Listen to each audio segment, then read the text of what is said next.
welcome back to it's another Super Tuesday recap. And it's also on the topic of Secret Empire again. I know that we did a really good show. I had Justin, he's back with me from Three Fifths Podcast. I got Deepon with me. We also bringing in today, we're bringing in Rod from Black Eye Tips. We're coming back, one, because we did that last show. And we had hinted at what was in Omega, but we didn't get to read it. So then we got to read it, and it actually was even better than we thought. So we decided we had to come back and do a follow-up show to the last one we did. Before we get into that, I do know, because we didn't do this last time, I do know there are some new reviews. So I'm going to let Deepam find those. And while I'm waiting, I'm going to have Rod, though, because he was not here with us last time. Rod, what did you think of the overall Secret Empire arc and event? I mean, to be honest, I feel like it may have been the greatest event that Marvel's ever done. Like, just thinking about it in my lifetime, I don't think I've ever had an event that felt so relevant. You know, like it felt like it was almost ripped from the pages. I can't believe they came up with this so long ago. But I mean, in addition to the fact that the parallels between like the Trump administration and Sam being basically the Obama figure of that comic book world in such a short time, I think it really resonated with me. But it also resonated in a way where it talked about hope and what it took to overcome the Hydra regime, man. Like all the young people and the champions coming together, to form a resistance and to find a different way, and everyone uniting behind Sam, like Sam realizing that he is Cap, and then ending with Sam being Cap. I think the key to the whole series, and I didn't realize until probably a few months in with all the hate, that the key was, as a Black person, I think I accepted Sam as Cap right away. And I think for a lot of non-Black people, they will never see Sam as Cap. And that's the big hang up with the whole series. But to me, it was a Sam Wilson Captain America story. And it just happened to have Steve-O as the main bad guy. But yeah, man, I think it was the great one. Like I said, man, like I've really been thinking it over, and I'm like, yo, I think this is it, man. I don't know how you beat this out. And Marvel's done some great events, but I don't think they've ever done an event that actually made me feel like it had ties to what was actually happening in the world at the same time. Shout out to Deepam. Steve-O is really catching on. I'm glad. That's new thing. Like we officially moved that into lexicon. Everybody's saying Steve-O with that. But no, I mean, listen, after this I made the mistake of listening to another review, I'll put it in quotes, of Secret Empire, and one of the things that I think Raj right here, like, if you accepted that one, Sam was Captain America, and two, that the world would react to him that way and that it was natural and that it was real, you enjoyed Secret Empire. But if you didn't, for some reason, if you never saw Sam as a real Cap, if you didn't like the way that he reacted to some of the things that he had to face, and or how other characters reacted to him, then you're not gonna like it. Like again, going back to this review I listened to, the guy, he came down and was like, "Yeah, I didn't like Sam. I didn't like the way he was written as Captain America, and it really came down to not my Captain America." And I don't think dude was trying to be racist with it. I don't think he was trying to be on something because it's Black, but just because so many people don't understand that your natural reaction to that is that way. It's like and the whole Sam book had it in there. I remember I wrote a thread on Twitter when they announced they were doing this, and this is probably like 2 years ago at this point. And the thing I said was, I don't mind the idea of Sam Wilson being Captain America, but I need them not to half-ass it. let's not just have him be Captain America and then there's no resistance to it. Let's not have him be Captain America and there's no allusion to the fact that he's black. You know, let's not have him be Captain America, but you know, his whole solution is to see both sides of everything. Because that's a very unrealistic experience for a black person in America, you know, and that, it doesn't mean you have to be militant or anything, but some of the things that happen in the world, like as a black person, it's just almost impossible to not side with the people being oppressed. And they really took it there right away. I mean, I want to say like the first issue or two was on immigration. Mm-hmm. You know what I mean? And like he immediately taking the mantle is like, I'm going to do this differently. I don't know how Steve could do this and without taking a side, without standing up for people, without speaking to what the symbol was supposed to mean. And I think as I read Sam Wilson, because you know that Sam cap goes for like, I don't know, 10, 12 issues before we get, you know, Steve back.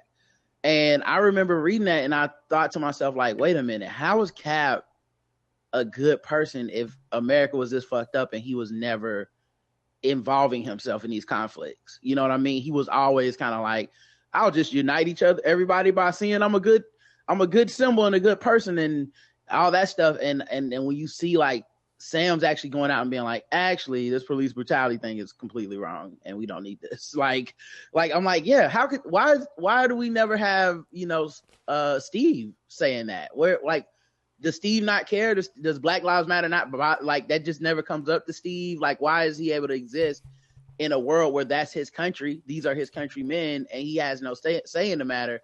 And I think at that point, I started to realize, like, wait, you almost kind of have to be a callous person to do that. And maybe Steve's not what everybody thinks Steve is. And I think that's why you have to be reading Sam in order to appreciate the whole story. A lot of people, you can tell from their analysis, didn't read Sam and probably barely read the Steve joint, and then try to do an analysis on Secret Empire. And it's honestly impossible unless you do it from a Sam-focused perspective. I think people did read Sam. I think they just didn't get it.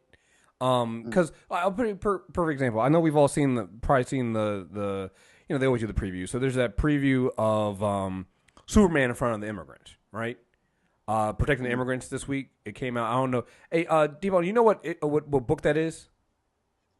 I know it's the beginning of the Oz Effect because the issue's out this week. I read it. Right. So I'm not sure what book it is, but everybody's like, "Oh, look at Captain! Look at Captain America! I mean, look at Superman protecting these immigrants from being shot at. He's standing up for immigrants." And I'm like, "You guys do realize Sam did that like last year?"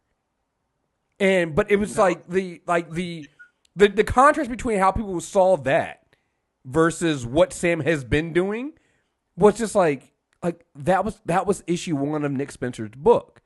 And I'm not saying that it's wrong for Superman. People were hitting it. It's like, oh, he's technically an illegal immigrant. You know, he's standing up he's doing what's right. It's like, yeah, you're fine with that because he's also white, and so he's Superman, and you're fine with that.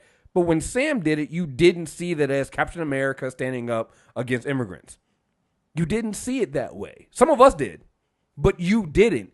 And seeing the way that mainstream media has, the media that's been covering these books, see how they do that. Remember how they, and again, it wasn't a bad issue. Remember the issue of Batman, where they called it the Black Lives Matter issue of Batman? Where it really wasn't, I mean, it wasn't bad or anything like that, but it didn't really go there, per se. And I'm like, again, those were issues of Sam Wilson taking on the AmeriCops. Like, that was there. Like, what are you... It's almost like people who wrote this want the imagery in a certain way, but they don't care about the actual discussion about it. It was very shallow, right? And again, I'm not trying to say that those issues that DC did were bad. I think they were very good. I actually, would like to see DC doing that more and more. But like, it was almost like people would just put it out there, just be like, "See, look, this is okay, and we're fine, we're happy." And I'm like, yeah, but there's no real discussion on it. Like the things with Sam were arcs. That immigration issue didn't stop right there at that one issue. It was several issues. The AmeriCop thing went all the way through Rage going to jail, and then what happened with Sam giving up the shield. Like it all was all connected. It was all part of the same thing, and people just didn't see that. And I'm like, how can you not see Captain America standing up for what That I don't. Because Cap is black. They don't. They don't see him as Captain America. They're just like the people in the book. They go, "Not my Captain America," and so it was like they were slapped in the face at the idea of Steve Rogers returning, but not being the good guy. You know what I mean? Like that bothered them because that's all they really had been waiting on. I don't think they ever were going to accept Sam as Captain America. I think what's really interesting is that it kind of gets to the arguments people make about Marvel and DC these days. And people say Marvel just jumps from event to event. Not really, because between each event, like there's repercussions and fallout. DC literally, like, yes, like Chris said, they did what they called the Black Lives Matter issue of Batman, but that was sandwiched between a bunch of Batman arcs. Right. Like it's super heavy, followed by Darkseid War, followed by Rebirth. Like, and now we're getting Doomsday. I mean, I'm not saying that people who complain about event fatigue for Marvel, I think they either turn a blind eye or they don't value that space between. Because the space between Pleasant Hill and here, that's the story. There's a lot of stuff that happens. That's why Secret Empire resonates. Yeah, I was thinking about it yesterday. I'm like, Maria Hill really started all this shit. All of it. Like she really fucked up everything. If you're reading Jessica Jones, she kind of gets hers, but everyone should be reading Jessica Jones, by the way. It's really good. Yeah. So, hey, Justin, you still there? Yeah, can you hear me? Yeah, okay, we got you. I just want to make sure we didn't lose you.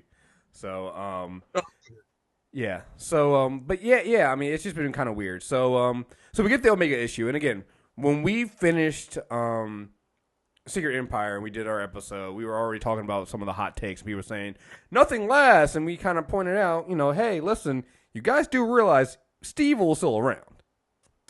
And Justin and Deep Palma talked about the preview of that initial issue, but then we got the words, and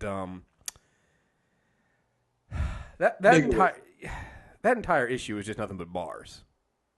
And I think if I had to put it up in terms of who won and who lost, Steve will make some good points. Steve will won, right? Like, so getting to the point that Rod said about Steve just wanting to be a symbol and hoping that his actions and his goodness would be enough. Steve calls him out on that and says, like, because of you and your unwillingness to actually do anything, I was able to do this with such ease. Mm-hmm. Yeah.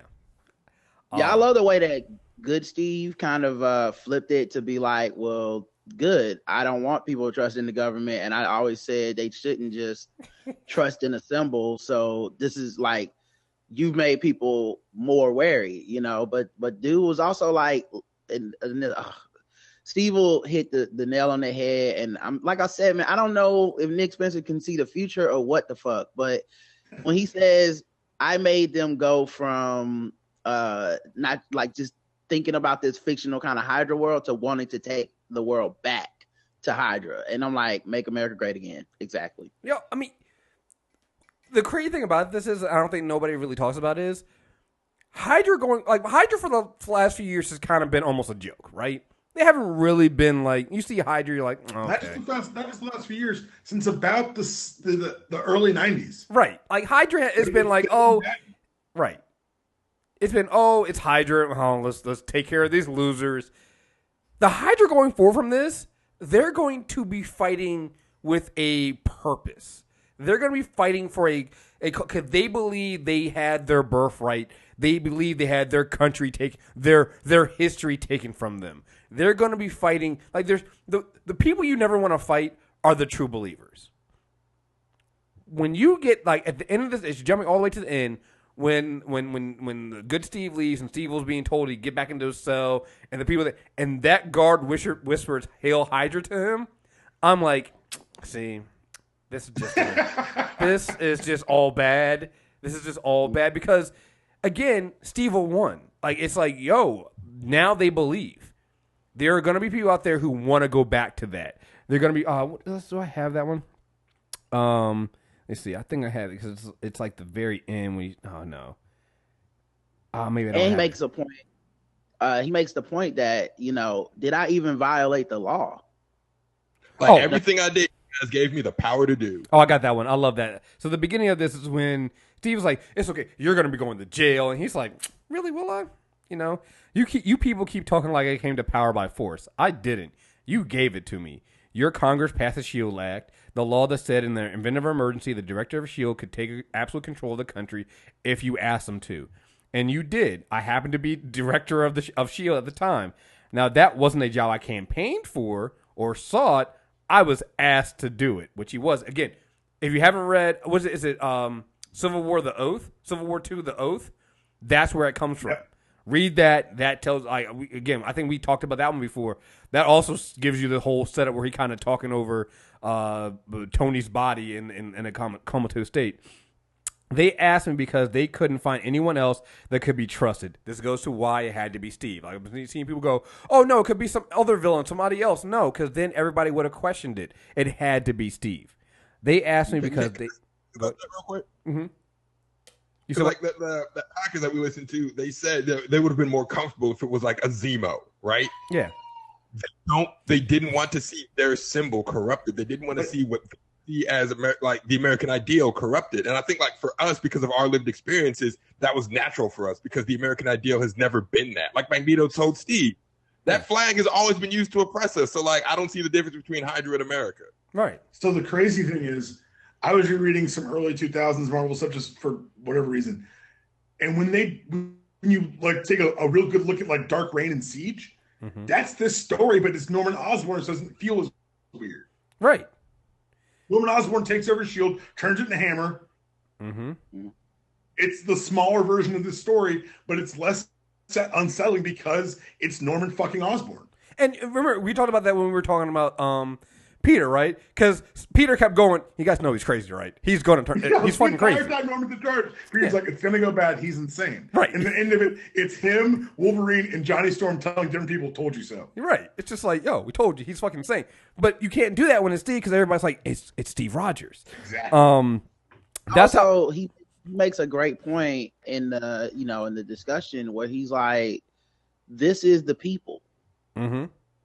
Like this is the things that resonates with me about this story, man, is this is America too. This is the part of America we always deny. Like we always go, as long as we have these symbols, then we can deny what America is, right? Like this is a country founded on slavery. This is a country that had Jim Crow. This is a country that murdered Native Americans. This is a country that had, the civil rights struggle and killed leaders. Like this is a country where we need Black Lives Matter to say, can you stop killing unarmed Black people in the streets?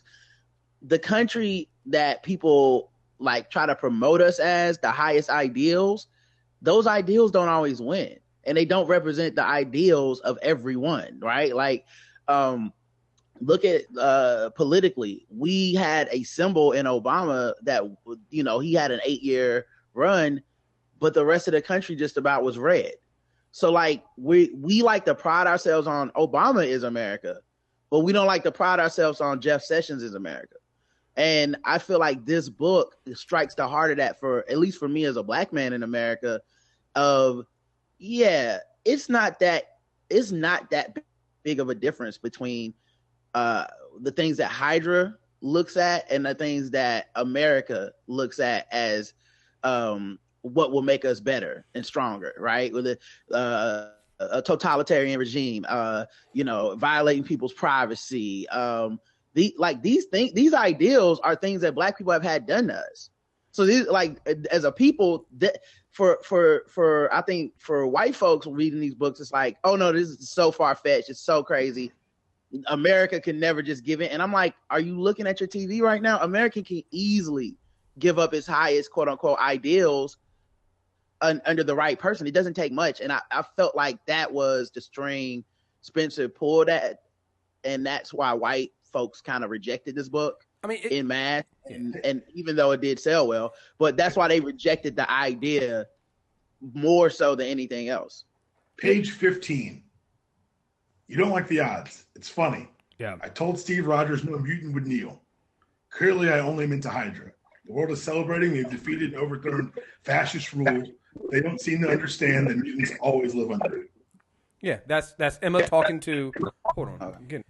Yeah, that was. I was going to read that next. So that's Emma Frost talking to Hank. But yeah, it was Emma because basically So hold on, I'm gonna come back to the Emma and things because I want to get into that because that one is like the way Nick Spencer kind of gets into the mutant stuff without really getting into it. Like, oh man, there's so much stuff there. But going back to what Steve was saying to Steve, he was like, they asked me because they couldn't find anybody else that could be trusted. That's how mirrored in corruption and incompetence that organization had become. I didn't build the planetary defense shield. Maria Hill and Carol Danvers did. I didn't cause a mess in Pleasant Hill or allow the Red Skull's perverted version of Hydra to recruit so many so easily. That's all the funny thing about Hydra, going into what some Rod said. Hydra's basically, the way Steve rebranded Hydra, it's kind of the way that the alt-right try to rebrand, neo-Nazis and white supremacy, right? Mm-hmm. Make it more believable, make it more easily digestible. We're not really Nazis. We're, it's the same fucking thing.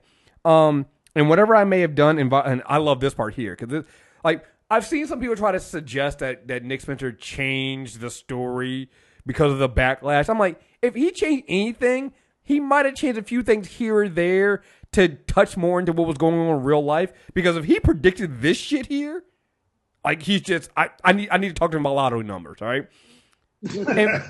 and whatever I may have done in violation of any laws leading up to that, well, that Shield Act authority you gave me included the power to pardon. I made sure to use that for myself and anyone in Hydra that still stands. And Joe Aparo. Right? Like, come on. Like, are you serious? Like, that's literally what Trump's doing. Like, he's literally on some, I might use my pardon power if anybody gets in trouble with me, but law and order, right? It's like, are you serious? So Steve's literally going here like, I committed the laws because it's like, well, technically you didn't. I didn't create any of these conditions. You did. Your warped and twisted ideology that venerates fear and weakness above all else. You might blame me for exploiting it, but I did. But everything I did with your consent, your encouragement, even. And then I love. He sounds like a competent Trump. Yeah, he does. It won't matter. We will find. I love this part here. Again, Steve will have so many bars. It won't matter. We'll find a way to hold you accountable. Now, that I don't doubt. These so-called laws were never put in place to protect anyone you didn't want to protect.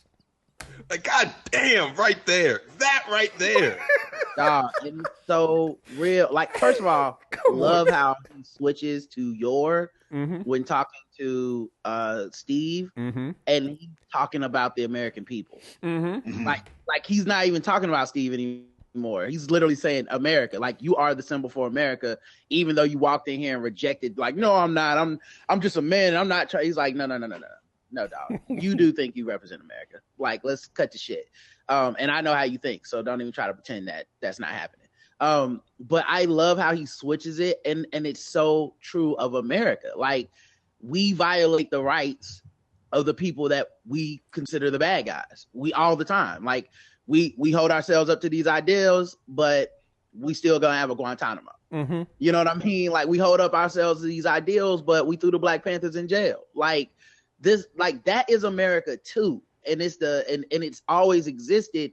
And Steve Rogers has always kind of been a person that's not really spoken on that. Like, he's been able to be like, well, I'm just gonna go out and punch Nazis in the face and everybody will know they should do the right thing. It's like, nah, that's not what's happening. And you don't have a stance on anything else. So yeah, I loved it, man. He basically turned Steve into the white moderate that MLK was talking about. No, he does. That's why it's so brilliant. Because going further in this, so it's like, but I don't have any of the, but I don't have a lot of the comforts these days. So demonstrating that hypocrisy is something I'll take. These laws aren't worth the paper they're printed on. It's just about them having power and the good soldiers they deceive into helping them keep it.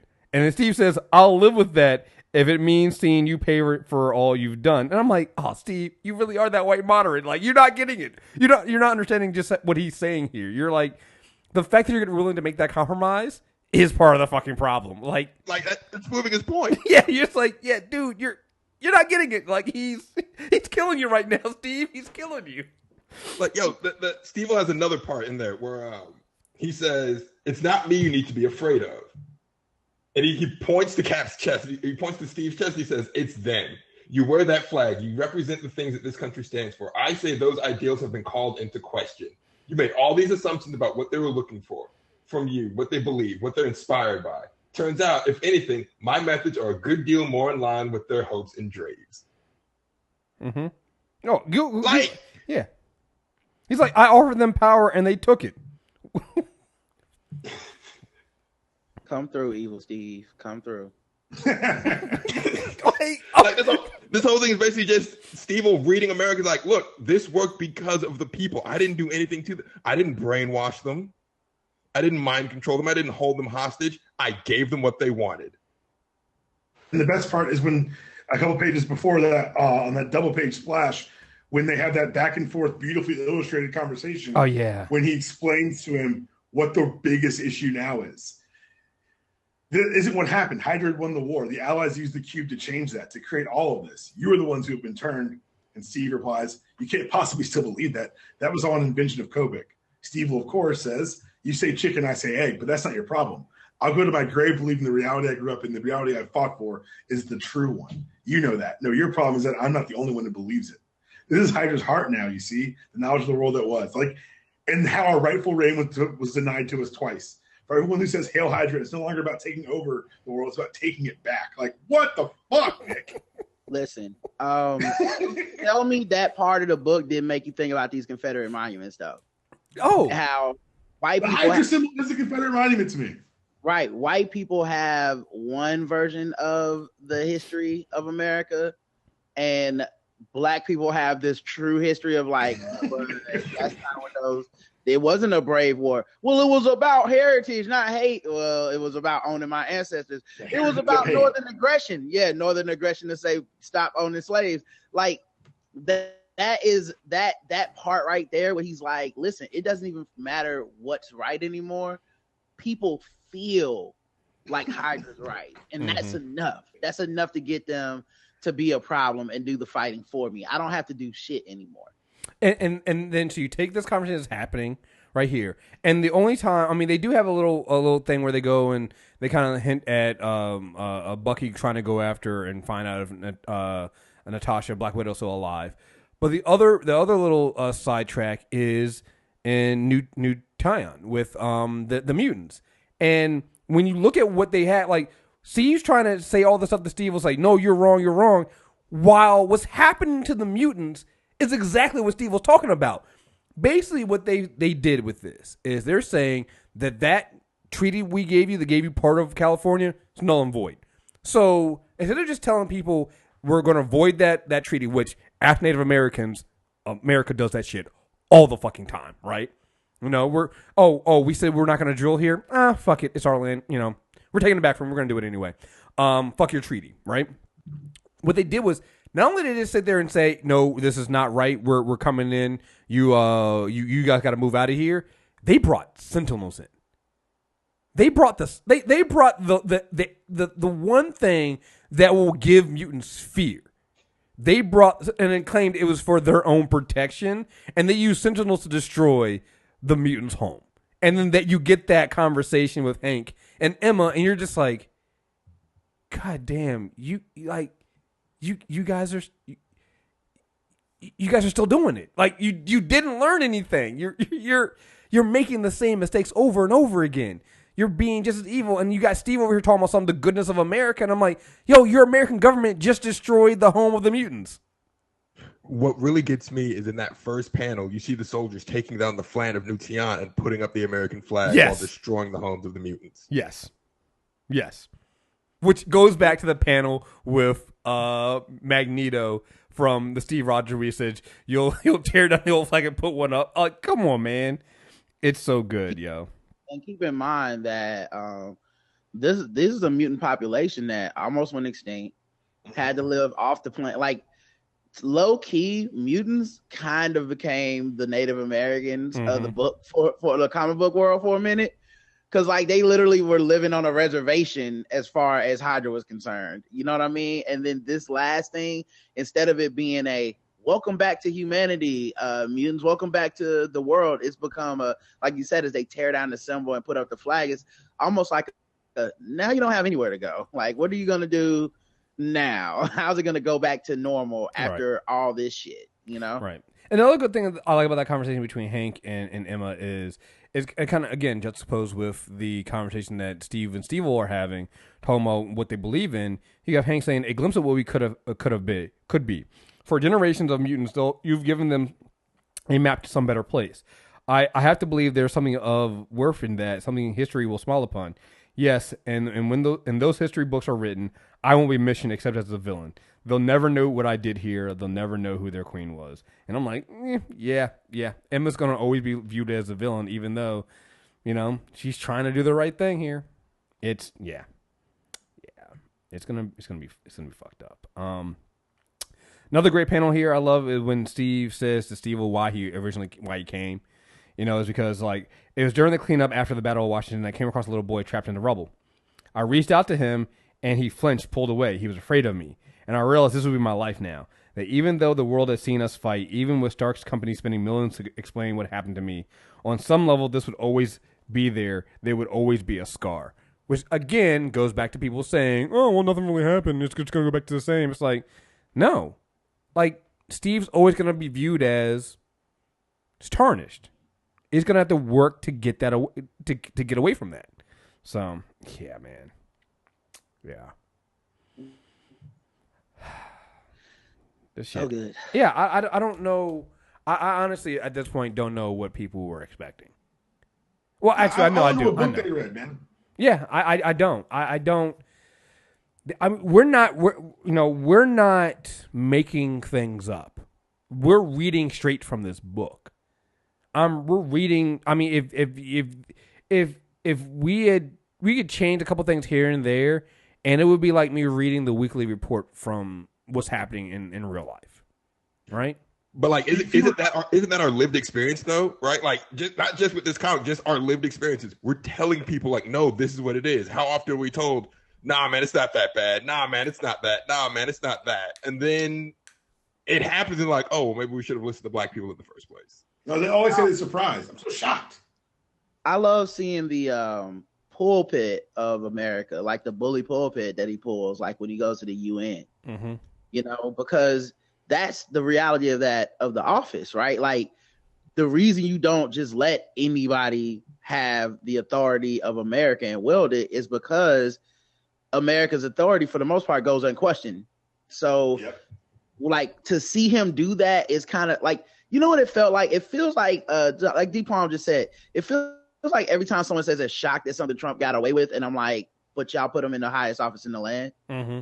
It feels a little bit like that, where I'm like, well, this is the authority of America used in the most heinous way possible without even trying to give a fuck. This is what it would look like, and while I think some fans may find these moments shocking, I feel like from inception, from the second he said Hell Hydra, I was like, I can see exactly how this shit's gonna unfold. And every month I was opening the book yep, and that's when he takes over the UN. Yep, okay. Yep. And nobody's gonna do shit because you can't do shit because you know what I mean? It's Steve. What are you gonna do?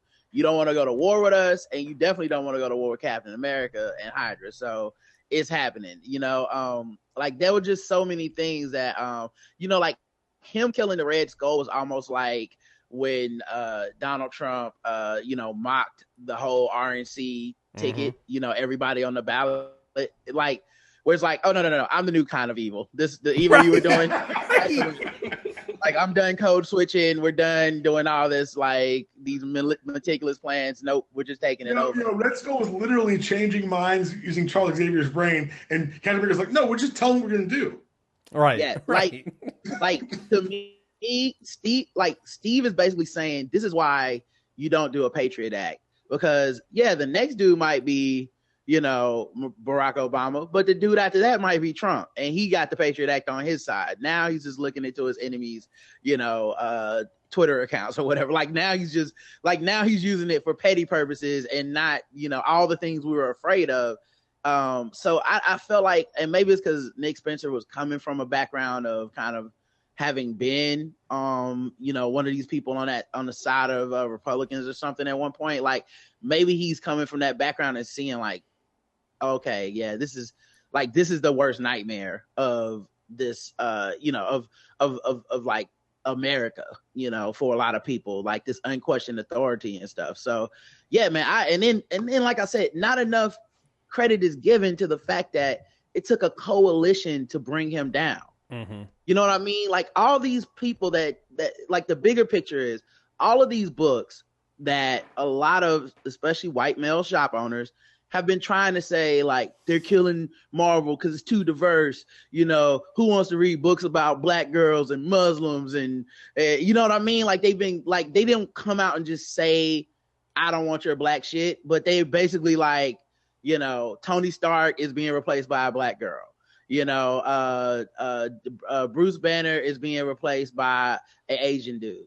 Thor is being replaced by a white woman. Like, we're losing space, and they've been fighting this battle all this time. And I feel like they were, you know, like they were like basically, oh, you're just shipping this out for, you know, for the BPC and the social justice warrior. But then you had these people come together, and that's what beats Cap, really. That's what brings Caps back. That's what defeats Hydra, is all these people that, you know, all these books that people claim they're not the real heroes, right? Like you have a Miles Morales out there. You know, you have Kamala Khan out there. Like that's what was so dope to me about the book is he was able to bring those characters and give them something really to fight. And essentially it's a meta conversation because they're actually literally fighting the white savior Captain America and beating his ass. Like that was the thing, was beating that, to come together to beat that is kind of the fight that comic books is having right now. Yeah, it's just, yeah. Like my whole thing is, I still see people talking about this, you know, when it comes to like comic book sales and stuff like that. Because even like, yeah, you had that argument with somebody trying to say that the sales were down on Empire and things like that, but it's like sales are down across the board. You know, Depot and I used to talk about the sales all the time, and we stopped doing it. But I've been looking at the sales charts. I mean, keep my eye on it because people still talk about how Marvel sales are down, but everybody's sales are down. And Marvel still owns 12 out of the top 20, 12 of the top 20 books that come out in that month. You know? Well, if you're that's the thing that bothers me is this: if you're calling this book a failure, and it's the best selling book in Marvel right now, then are we also calling all the other books failures? Because to me, a failure, in my opinion, a failure for this book would be for it not to sell better than the other books that they have. You know what I mean? Because it's an event, so you would think the event is almost like essential reading. If you're reading anything, you pick up a copy of the event, and then you pick up a copy of what you're already reading, right? So to me, I'm like, how's it a fail if it's the number one book that you're selling? It's only a fail to me if, you know, well, we got 3 or 4 other books that are outselling this shit and nobody really wants to read this. Okay, cool. I get you. That could have been better. But if anything, you're just selling sales are down. If you're comparing it to like other events, well, yeah, sales have been down, you know? So they were blaming diversity for the sales being down. Well, apparently that's not it. Right. It's just one of those interesting things that, you know, people complain about when it comes to this. There's something else I was going to say that Steve said that really hit home. I think I have it. I think I'm looking at that panel right now. Which one? So who do you think they'll side with next time? Who do you think they're more like, you or me? Because I saw them, and a lot more of them than you're willing to admit were proud to call themselves Hydra. Yeah. Yeah. And like that's the thing. Like Stevel's whole thing is not an indictment of Steve Rogers. It's an indictment of the American people. They took this. They wanted this. I gave them what they wanted. They wanted inhuman internment. They wanted someone to blame. They wanted strength. They wanted all of the things that Donald Trump says he's going to do. We're going to be bigger. We're going to be better. We're going to be stronger. That's why people were so uncomfortable with this book. Like people were saying, oh, DC doesn't do this because DC events are really more about like the heroics and more about the heroes themselves and not about these like meta conversations about the country at large. The last 3 events for Marvel have been about American systems. The American justice system with Civil War, the American symbol in Secret Empire, and Pleasant Hill, just how we deal with incarceration and internment. Like they don't like looking at themselves in the mirror and they don't like what they see. They're like Steve looking at Steve-O. They just want to say, oh, you're just an LMD, you're just a monster. It's like, no, I'm the people. And that's what terrifies me. And that's the other thing, too, that the writer said. Go ahead, Duham. I just want to say that I think it's a culmination, and I hate to do this on any platform ever, but I got to tip my cap to Mark Millar, because when he did that weak-ass Civil War in 2000, I think it woke up a lot of creators like, wait. He had a great chance to tell a big story and he fumbled it. And other creators were like, let me tell a better story in a better way. And this is kind of the best version of that story. Yeah. Yep. If you think about it, they really broke it down. Instead of doing one giant event that sprawls over, they kind of broke it out into 3 different events that kind of slowly led up into, like you said, Secret Empire. The other thing too is like the I think I just lost my train of thought. I was going to say something based Let on me add something while you think about it. It also made Civil War matter because that was a big critique of Civil War this time. It was, you're just doing it again and it's just not gonna matter. And it's like, actually, you go back to Civil War, like, dude, everything matters. Like, Carol creates this shield and ends up on the outside of it because of Civil War. Like, wanting to protect all, protect the earth from every event, like overprotection. All these things end up, coming into play, and it's beautifully tied together. And the other thing I will give this event that Marvel's just done a much better job of than when I was, than other events. If you decided to just ignore the events and were like, I'm just gonna read, say, Spider-Man, you actually can do that. Like, it's like, they're not very disruptive events. Like, it's for the most part, it may be an issue or two of what you're reading may tie to it, but it really does happen in the periphery of the other series, and they let you know that it's happening. They let you know that it matters. They did this really unique thing of using the same panels from certain parts in everybody's book. So you'd be like, okay, this is Miles Morales killing Cap. And they put it in every book just about that you're reading and put the reaction people have. But yeah, if you chose like, well, I don't really give a fuck about that, then just keep getting your book. Like, it was beautiful, man. Yeah. I wanted to go back to something Justin was saying about how, just from that quote you read. The interesting thing about this is because I started going back and I started reading. I swore myself off of X-Men books just because it makes me sad about the movies. So I try not to read too many X-Men, but I'm getting back into reading them. And so I started reading X-Men Gold. Huh? Really good ones out there now. You say what now? There are good ones out there now? The new X looks pretty good. Your mic is... Yeah, your mic was kind of messed up there. But I think you were saying that it's kind of good. No, I know. I mean, well, I think even some of the other stuff was not bad either. It was all pretty good. But yeah, Gold is really good, and I haven't gotten into Blue yet. But I'm reading it, and it goes back to, again, reminding you, like, the book is, again, mutants trying to fit in and basically being, outcast and being treated horribly, and you have I think Gold starts with a woman on TV basically saying they should be eradicated and they need to be gone and we need to get rid of the mutants. It's like, and then you get Secret Empire and people go, oh man, this will never happen. I'm like, what are you talking about? The Marvel Universe has been trying to do this to mutants since forever. They just didn't go to war with mutants. They just did it to Inhumans, and they locked up other people. Like it reminds me of that whole thing of, oh, you were fine when it was somebody else. When you didn't see yourself as this group of people, you were okay with what was happening to them. Then you see your symbol doing it, and you see it's more than just the outcasts, the people that are supposed to get it. Because everybody looks at mutants, you're like, okay, you're supposed to get it, right? You're supposed to be treated as outcasts. You're supposed to be treated, and we're gonna create these massive weapons of mass destruction and sentinels and hunt them down because, I get it, security. Like, we have all these excuses and reasons for it, right? Because it's supposed to be happening to mutants. But when mutants were given the treaty, we're like, we're not gonna fuck with you. We're gonna let you stay on your side. We'll stay on our side. It's fine. But everybody else, you got to fall under the law of Hydra. Then all of a sudden, everybody was like, whoa, that's a fucking problem. But it's like, how's it any fucking different? The only thing Steve did was he made peace with mutants, kind of, kind of a ceasefire. Everybody else, he was like, you gotta bend the knee. You gotta agree to what we're doing, or you're gonna get killed, or locked up, or something like that.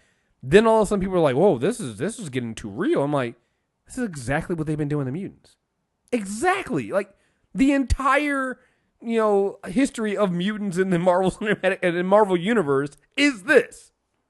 I don't know, man. It's just, My favorite part is when people say that the books don't touch on fascism at all, when the entire book is the fascist rule of Hydra. Right. Like, I don't know what they were expecting. Were they expecting like mustache twirling villainy? Because like what I got was a realistic take on fascism. I got a realistic take on how fascism works. Like the entire of America wasn't oppressed. It was only certain people, right? Like in Sam Wilson's book, right after he quits being Captain America, he's in a diner and it's people saying, "Yo, Steve, Hydra's bringing jobs back. I might be down for this." Like, that's fascism.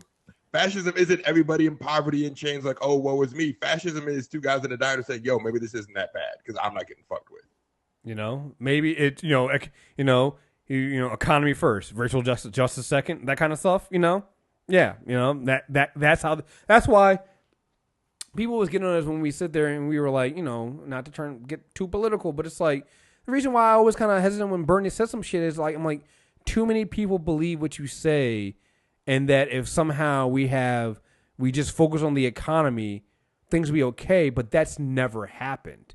And again, you see it, it's in the book, but we see it in real life. It's like, yeah, once people that were privileged all of a sudden get their jobs back or feel like they can get their financial security, they stop fighting.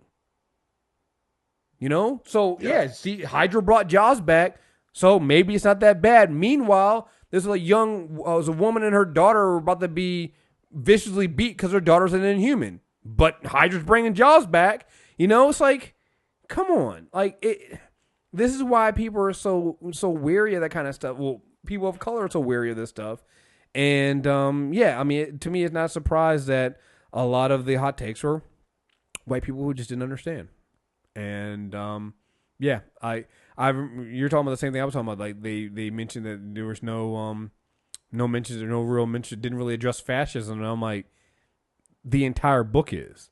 That's all this is.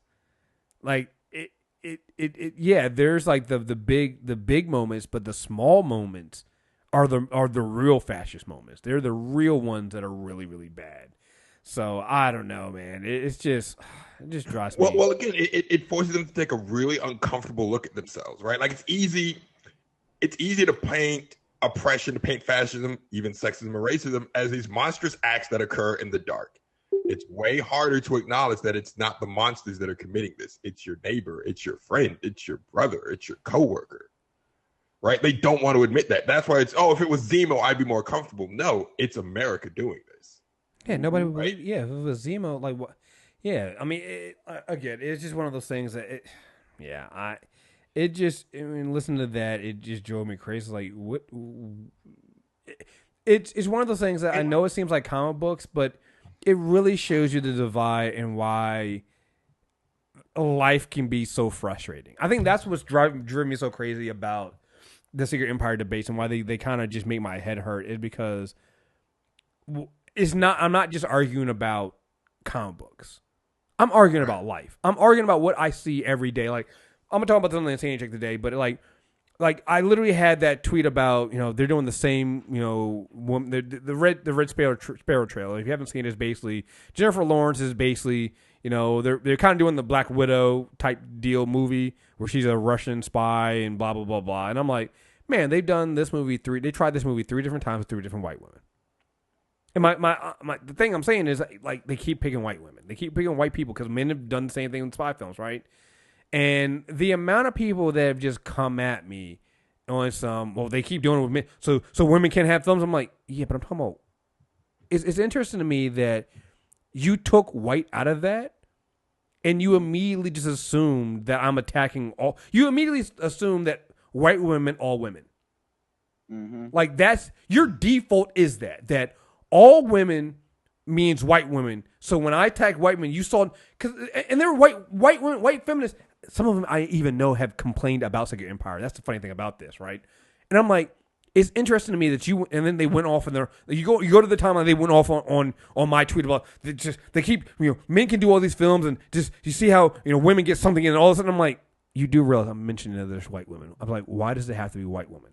Why can't it be a black woman? Why can't it be a Latino woman? Why can't it be an Asian woman? Why does it always have to be a white woman? Then all of a sudden it's like, oh, that's what you meant. I didn't. Yeah, because you didn't stop to think about that. But that's how these takes about Secret Empire feel for me. It's like so many people, you're getting their first reaction, and none of them actually thought about it. I'm like, yo, why are you reacting that way? Why is it that Steve being the evil one is such a far-fetched idea for you when it's true? In a way, it kind of reminds me how, and again, I've spent a lot of time defending Hillary Clinton, even though I don't want to, but it actually kind of reminds me of how some Hillary Clinton stands are, actually, where it's like if I say we definitely would be better off under Hillary Clinton than Trump right now, I think that's just a fact. Now, there are a lot of black people who will sit there and say, yeah, but you got to admit that if Hillary Clinton was in charge, a lot of white people would think their job was over, which I also agree with, right? Same thing happened with Obama, right? I voted for Obama, post-racial society, no more racism, it's over and done with. We voted for Obama, that's it. And we're like, no, that's not how that works. That's the start of a conversation. Same thing with Hillary Clinton. It's like, if Hillary Clinton won, we still be having the same conversation we're having about police brutality, racial justice, Black Lives Matter, economic inequality, justice for Native Americans, immigration. Like, we still be having, and we have to call her on the carpet for that. But I'm starting to think that so many of these people don't believe that. They literally thought that if Hillary Clinton had won, it'd be roses. Like, everything will be over. Like, racism will be over, sexism will be over. Transphobia, homophobia, all that would be over. And I'm like, that's not how that works. Even if you have your hero in place, you still need to keep them under check. You still need to call them to the carpet. But seeing some people's reaction to this, and then also, I'm like, oh, you're never going to do that. You just want to get your win and just be happy and live in your fantasy. Yeah. Yo, I Steve think, had bars about that too. One of the things that was interesting is when I first expressed that I actually really did enjoy this. One of the main kind of detractors have been white women who believe who just kind of really want to have Captain America, Steve Rogers, just this symbol of the best of America. And I just think I've never had an attachment to that. I've always kind of looked at Steve as like just a hero. He's a generic hero for me. White dude that was bullied, got super strength, and now he fights the bullies. You know what I mean? That's almost as basic as you can get. Blonde haired, blue eyed, charming. You know what I mean? It's almost as basic as you can get. So I never felt a connection with that dude, just because I know that that's not necessarily what America represents for a lot of people. And it felt like a lot of people use things as a crutch on purpose when they went to two Jewish dudes created this guy, so he can't join the Nazis in Hydra. And I'm like, okay, but Agents of S.H.I.E.L.D. did a whole ass storyline about it. And everybody was okay with that. Wait, I got one better for you. I literally just had. I might find some clips if I can get enough time between this and Sandy Check. There was literally a conversation on Morning Joe on Friday about Ben Shapiro, and they were basically saying that he can't.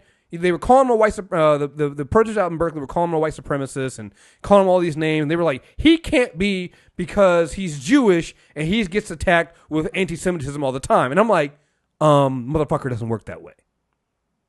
But that is literally the reality. And it made me go back to people saying that, oh no, you can't do this with Steve Rogers because he was created by two Jewish men, as if Jewish men couldn't also be racist, sexist, homophobic, transphobic, or any kind of bigot at all. I'm like, on what, and again, not saying those men were, just saying that is not, being Jewish doesn't mean you can't be that. Me being a black man doesn't mean I can't be homophobic.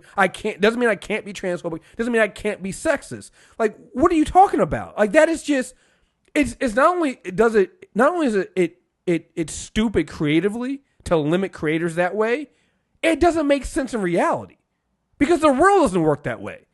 You can't go, oh no, it's fine. Oh, you're fucking Jewish. There were Jewish people that sold out other Jewish people to the Nazis. That happened. I'll give you one better. There were Yeah. Jewish kids at the Charlottesville rally that were shocked and horrified that the people they were marching with started chanting blood and soil. Right? Like, it's all fun and games until the finger's pointed at you, right? Like, you can be a member of a marginalized class and still subscribe to supremacy because you feel adjacency to that supremacy. The Puerto Rican dude who was did the video about beating, I can't remember the black guy's name, but remember the video of the black kid in the parking garage that got beat by those white supremacists? One of those dudes was a Puerto Rican dude who did a video bragging about it. Y'all are talking about Jason Whitlock's like entire like right resume. Right. Like, well, my thing is, I'm not trying to make the argument that his creators were also, you know, racist or whatever. I literally don't know those guys like that. But but the point that I'm trying to make is it's convenient to hide behind that. You know what I mean? Like a lot of Jewish people created a lot of these characters. Right. And but that hasn't stopped the old comic book you know, flipping back and forth, changing size, the Hydra and shit before. Like, we've seen, like, it didn't become it's Nazis until this. Like, nigga, we had Superman Red Sun. Right. We've seen this. Siegel and Schuster are Jewish too. Right. We've seen this before. It's when it's this suddenly that people get mad. And I think it's because there's an American attachment to Captain America that really doesn't mean America, but white. You know what I mean? Like, how dare you make my white symbol? How dare you besmirch him? You know? And I'm like, but that's the point. Like, that is America. How like the betrayal that white folks are feeling right now is the betrayal that a lot of black people have been feeling our whole lives, and especially after November of last year. Mm-hmm. So it's kind of interesting the way people cherry pick the outrage, you know, and not to mention it you know, it's a cliche and everything's gonna end and it's just gonna go away. It's like, well, it didn't just go away, and it's not a cliche, and Steve was still around, and like, and that also it makes no sense because none of the events, especially in the past couple of years, none of the events have just gone away. They've all had lasting effects. Like, you know what I mean? Whether it's the Inhumans versus X-Men, or it's the Civil War II, or it's Secret Empire, like everything has lasting effects in this universe. So I just find it kind of, some of these retorts just come off a little flimsy to me. Yeah, the thing about I think I hate about that is, like, do you guys read Marvel comic books? Because everything Marvel does in their history usually comes back, almost everything. Like, I mean, not just recent stuff. Like, there are things that go back to the first Secret Wars, right? There, like that Magneto miniseries. He was bringing up things from like his first interactions, like before I was even like, what are you talking? Like, it's just like you said, people just, I think they're just saying things to say them and don't mean to be factual in anything they're saying or doing there. Like going back to what Rob was saying about hiding behind the Jewish creators, it's literally the not your shield argument, right? Like, I don't know if you guys remember Gamergate. The whole one of the mechanisms they came up with was hashtag not your shield, where they would hide behind sock puppet black people, and then actual black people got sucked up into it. But they would hide behind fake black people to say, I'm a black person and I don't think it's racist, or I'm a woman and I don't think it's sexist, and I'm not your shield, right? Mm-hmm. It's literally hiding behind someone's ethnicity or hiding behind someone's race or hiding behind someone's gender to deflect criticisms of the very thing that you're actually doing. Mm-hmm. That's what, like, and it took me so long to realize, like, why it made me so uncomfortable that so many white people were latching on to his creators are Jewish. I'm like, oh, you're just hiding behind the Jewishness. Yeah, right. You're really actually upset at the fact that they took the white Captain America dude and made him not the good guy anymore. And now you want to flip it to any argument you can because you didn't use these arguments before.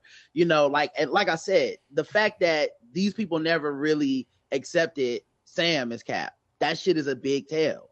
You know what I mean? And then we're in the perfect environment. I'm glad you brought up Gamergate. We're in the perfect environment for this. Like, with social media taking things out of context and the sites that cover this stuff kind of feeding into let's just take a screenshot and write an article and be like, this is terrible, because it'll get more clicks. You know what I mean? Like, there's an agenda against this shit. And the thing that is so telling is to see people that claim to otherwise be pretty liberal, good people, quote unquote, they're siding with the Gamergate, diversity is bad. Why? Like, they're siding with these people when it comes to comics. Like, the reason it's not selling is because it's not good and you guys keep doing this. I'm like, but y'all are saying that about just the brown and the black books. Why is that happening? You know what I mean? Like you sound like them. But in this case, I guess it's okay because we can all agree that how dare you tarnish this symbol? And I'm like, no, the symbol is there to be tarnished. That's the only point of even building up somebody like this. We've all had our evil runs of characters that are long standing. You know, like, this is not some untouched ground right here, but it's just we've never really had it with Cap. And now, you know, in a world where people are really clinging to the positive symbols of America, I really think white folks rejected the idea of the rug being pulled from under them. It's one of those. It's a weird overall thing I've seen with just criticism of certain things. Like, you know, I kind of look at even like with Marvel and the Democratic Party, people always seem to criticize the party that, hey, look, definitely need to be criticized, right? There's definitely things that Marvel, like when the Marvel exec came out and said that stupid thing about diversity, it was like, dude, that's just like, yeah, that you shouldn't have said that shit. That shit was fucking stupid. Granted, the more people that were more in charge came out and cleaned it up and was like, that's not what's happening here. But still, it's like there's definitely reasons to call them out. Like, hey, you needed more, you know, women of color being writers and creators for yourself. Definitely stuff there. But it seems like sometimes people will, because you're looking for allies in a fight that you're trying to have, you sometimes don't completely vet the people that are making that argument, if you will. Because like I said, people come in, and I've seen this happening a lot with, like, especially the bigger outlets. It's like when they had this thing where outlets would complain about the MCU and diversity, right? Not being diverse enough. People are like, yeah, they're right. But I'm reading the articles and I'm like, something doesn't seem right with this article. It's almost like they don't seem to get it. And then I realized it's like, oh, these outlets are just writing this because that's the trend. It's going to get them hits to talk about it this way. And so to them, they need a bad guy. So they're going to make Marvel the bad guy, say they're not diverse enough. Meanwhile, they let everybody else slide, right? You know, hey, well, you know, we needed a Black Widow film. It's like, all right, cool, but are you guys asking for a Storm film? Are you guys asking for, you know, Fox to make their female characters have more than, you know, 2 lines in a film? Like, you're not doing that, so why are you doing this? It's like it's because it's the trend, and they want to get in on that. They want to get the hits. They want to get the backing. And that kind of happened with Secret Empire, where he's got, oh, look, you know, Steve's Hydra now. And so many people were just mad off of that panel that it hit, like, I don't know if it hit CNN, but it hit some big outlets that don't normally cover this stuff. And people reacted to this, and a lot of the people weren't reading. And a lot of people were never going to read. And then you had these other people join force. It's like nobody listened or went in and thought about it deeply. They just saw that, okay, you're also pushing against Marvel. I'm pushing against Marvel. Fine, we're all together. I'm like, yeah, but those people, they don't want diversity. They don't want what you want. You know, I think that you can have valid criticism, but these people are arguing to go back to the normal, whatever the normal is. They want to go back to where Steve ignores this kind of stuff and that Steve is the symbol that's untarnished and they don't have to change anything. Like, you just got to be careful. And I think so many times people aren't being careful. They just, okay, you hate this, I hate this too. And you're like, yeah, but did you look at the rest of his timeline? This person is saying things like forced diversity and, you know, too much diversity, and they're changing too much, too quickly. And like, those are buzzwords that when I hear and I see people say that shit, it immediately turns me off. I'm like, okay, no, we don't think the same thing. You're not trying to have logical critiques.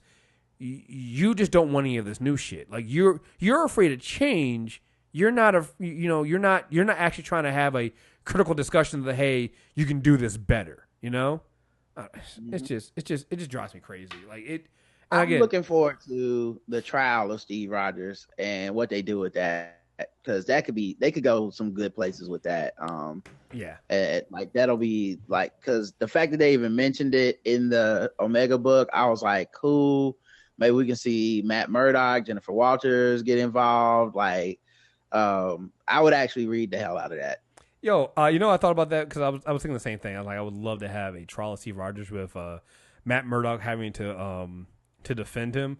One, because it's like, you remember Matt took over the hand at one time, and I was like, yo, Steve would be like, yo, you kind of know what I'm thinking about, for that. But also, man, I wanted to kind of go down like they did in Battlestar Galactica, where Steve gets off. Like how they got the trial of Baltar, and he got off because it was just like they had to find him not guilty, and you're just like, did they just put this motherfucker? I mean, we've had the trial of Hawkeye who got off, Mm-hmm. and then we had that Maria Hill joint after Pleasant. What was it, Pleasant Hill, right? Right. Yep. We had that joint, like, and where they basically had to come up with who's going to lead Shield and all that stuff, and like that, like those are some of my favorite moments in comic books, because no, there's no fighting, there's no not a lot of actions, but the philosophical questions that are asked are, they resonate. So I want to see the philosophical breakdown of, Steve versus versus America, versus the American people. Like, let's do this shit. Yeah, I can't wait. Go on. I just think that that's one of the bigger, stronger points coming out of this that people aren't noticing. Yeah, we can talk about the meta things, but even from a pure story perspective, the threads that are being spun out of Secret Empire are fresh and exciting. You've got a different status quo for mutants. You've got a much different status quo that maybe they may have succeeded in making Punisher interesting. You've got both Bucky and Clint searching for Natasha in the new, I think it's the Tales of Suspense book where they're both trying to see if she's alive. And the fact that everything didn't go back, that Rick Jones was killed, that Las Vegas is gone. Like, it's a lot of things happened, and there's actual in-story fallout that I'm actually pretty excited to read. So who makes the first spring break? Let's go to we can't go to Las Vegas. Who makes that first joke in the comics? I think you just did. No, I mean in the comics. Like, what character makes that? It's like, let's go to Las Vegas. Oh, we can't go to Las Vegas. Thanks, Steve. I'd say Deadpool, but he, like, even Deadpool's story arc now, it's really interesting. Deadpool's fucked up now. Even more so than usual. Right. Yeah, that's the thing. Like, I forgot you mentioned, Frank Castle showing up. It's like, I'm like, Frank really believed, Frank is kind of fucked up.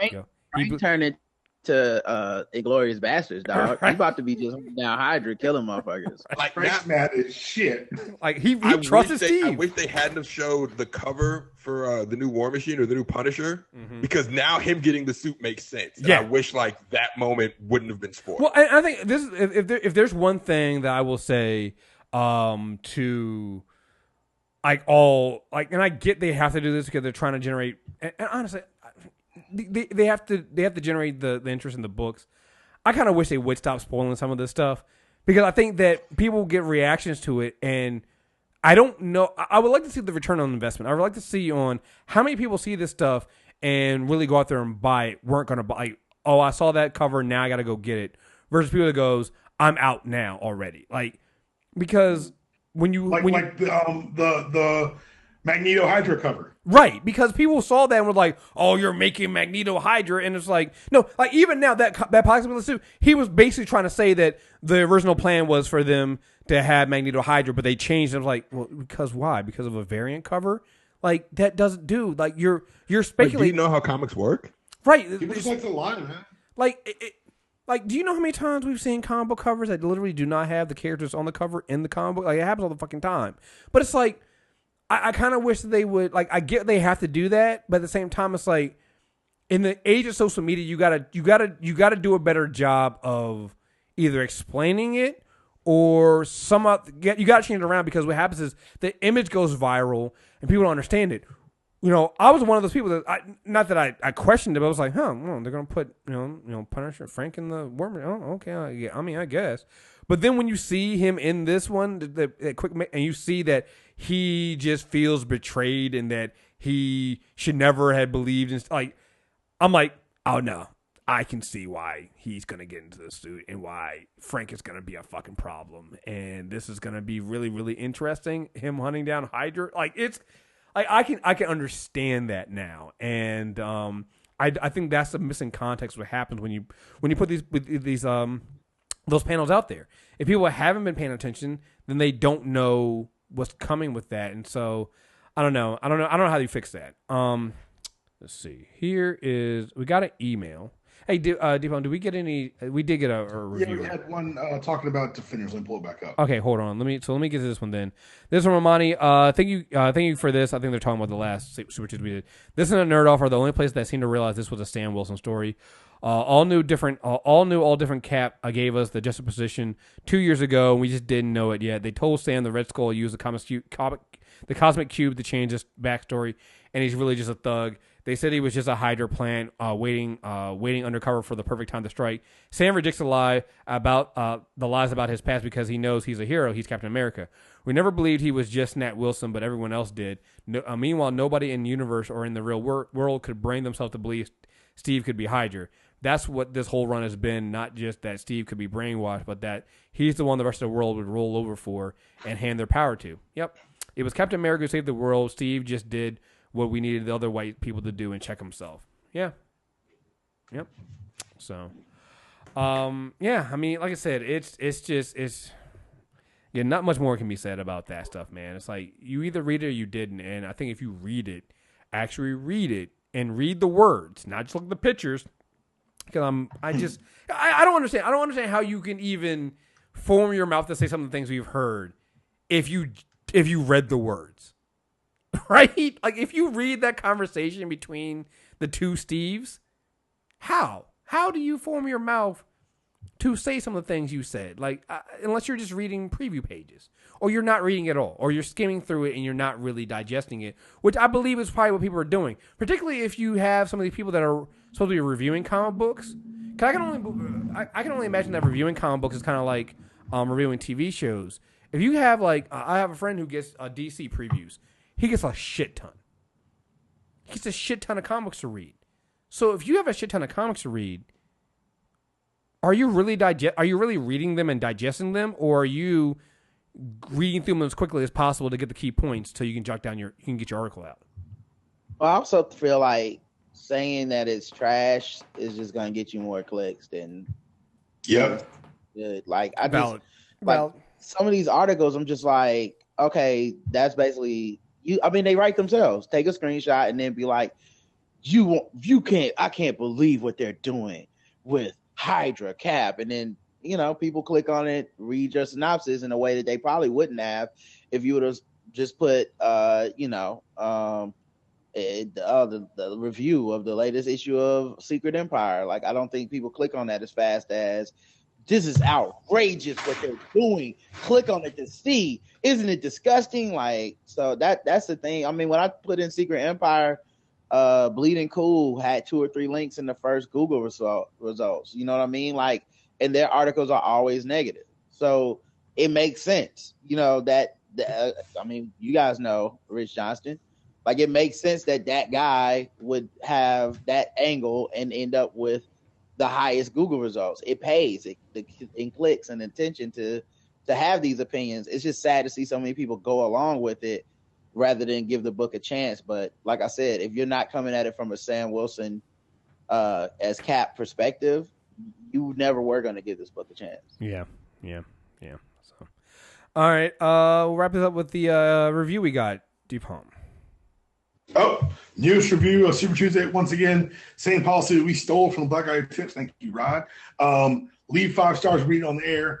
This is from DR5S3. Love the group review of Defenders. Hey, MTR team. Great review as usual. I really enjoyed this show. I had my biggest cheer when they cut off Missy's arm. You wrong, just like me. Which caused my wife to question her marriage to me. They have to do Daughters of the Dragon. Man, Danny's an idiot. I know Elektra was playing him to light up his hand when he was at the bottom of that hole. The Wu-Tang fight scene was also awesome as well. Thank you for the review. Yep, thank you very much. So, there you guys have it. Our follow-up to Secret Empire. Finishing up, we got Secret Empire Omega. Make sure you check that out as well. If you're subscribed to it, like on Comixology, it does not come with your subscription. You got to go out there and find it. Just put in Secret Empire Omega because they count it as a new series. I kind of wish they wouldn't do that. I kind of wish that when I subscribe to a series on Comixology that they would give me everything with it. Like give me, I mean, don't give me the side books, but give me if it's still Secret Empire, give me the book. Like, don't. Yeah, but I think a lot of that has to do with like the shipping codes and all that fun stuff. I'm talking about just in Comixology. Yeah, old school shipping stuff. Yeah, I need them, and that's the thing. We'll have a whole. So I'll go ahead and announce it now.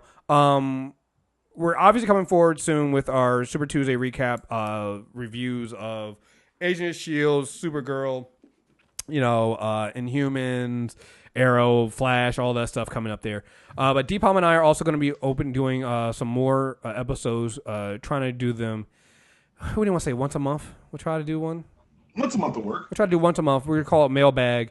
You can email us in. Right now, send them to mtrailerreviews@mtrnetwork.net. We'll create a new email account for those. We'll answer any of your comic book and TV, comic TV questions. Send them to us. That way, stuff that doesn't fit into our normal episodes, normal review episodes, so we can keep those down a little bit. Send us that. We'll also be bringing up certain topics. I know we're working on an article. I got to get an outline to Deepalm about this on why the Batman movie needs to have Robin in it. And we're going to have some articles to spin out from that, and we'll address that on the mailbag episode we do. So hopefully we'll start one of those probably next month. We'll see. We got to work it out. We'll figure out when we're going to do it. We'll get one out there. So that's coming there. Also, I think Deepalm, you're back with the unanimous decision this week, right? You finally got power back. Irma ate up last week's podcast, but we are back, and we'll have it coming out Monday morning. And make sure you subscribe to UD Pod because I'm doing something extra on Tuesdays. So take a look. See, there you go. See. And I have power now, so I can record things. Damn it. See. This is Deepalm's decisions, and I did not force him to do any of this stuff. Also, don't forget to check out Justin from the 3/5 podcast over there. Justin, what you guys got coming up? Well, we are back from hiatus. Our first regular show is coming back. I have a whole new slate of interview shows that you'll be getting Monday as well. Thumbstick Mafia, the gaming podcast that Asia Seeker hosts. They just set up their Patreon, so you can check that out there as well. And yeah, we're back. There we go. And obviously, Rod and Black Guy Tips. What do you guys got coming up, Rod? Just nigga shit. You know how we do. Yeah, there we go. That's just keep it simple, nigga shit. So, don't forget. I know we've had some people sign up for new premium accounts on the site and as well on the Patreon. Again, if you want us to do live streaming shows, you got to sign up for them on the Patreon account. You go to patreon.com/MTR Network and you can get us there. If we get enough people sign up, then we'll start doing them next month. But if not, we'll just wait until we get enough listeners, and then we'll go back to streaming live shows. So sign up there and just stay tuned. We got a lot of stuff coming out for you guys. So again, fellas, thank you guys very much for joining me. And until next time, we are out of here. Peace.